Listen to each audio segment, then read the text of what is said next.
लग्नाचे दागिने म्हणजे श्रीमंत पेशवाई दागिने, नाशिकचे सुप्रसिद्ध सराफ मयूर अलंकार सराफ। ताज्या बातम्यांसाठी नाशिक न्यूजच्या YouTube चॅनलला सबस्क्राईब करा आणि बेल आयकॉनला प्रेस करा। ओझर पिंपळगाव राष्ट्रीय महामार्गावर आज नियोजन शून्य कामाचा मोठा फटका वाहन चालक आणि नागरिकांना बसलाय। गेल्या 3 तासांपासून महामार्गावर भीषण वाहतूक कोंडी झालेली असून वाहनांच्या लांबच लांब रांगा लागलेल्या आहेत। अनेक वाहनं एकाच ठिकाणी अडकून पडल्यानं वाहन चालकांना मोठा मनस्ताप सहन करावा लागतोय। तर या कोंडीमुळे दैनंदिन कामासाठी बाहेर पडलेल्या नागरिकांचाही वेळ वाया जातोय।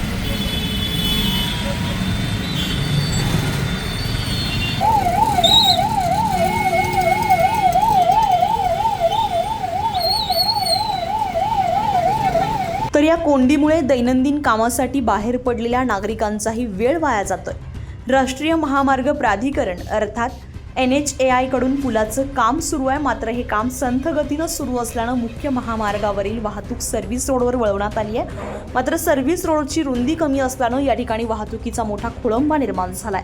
त्यातच याच सर्व्हिस रोड लगत शाळा असल्यानं दुपारी शाळा सुटण्याच्या वेळी कोंडीत आणखी भर पडली आहे। त्यामुळे विद्यार्थी, पालक आणि नोकरदारांनाही या वाहतूक कोंडीचा मोठा फटका बसलाय। तर आज ओझर आठवडे बाजार असल्यानं बाजारासाठी येणाऱ्या नागरिकांची गर्दीही याच वाहतुकीत मिसळली आणि परिस्थिती आणखीनच गंभीर झाली।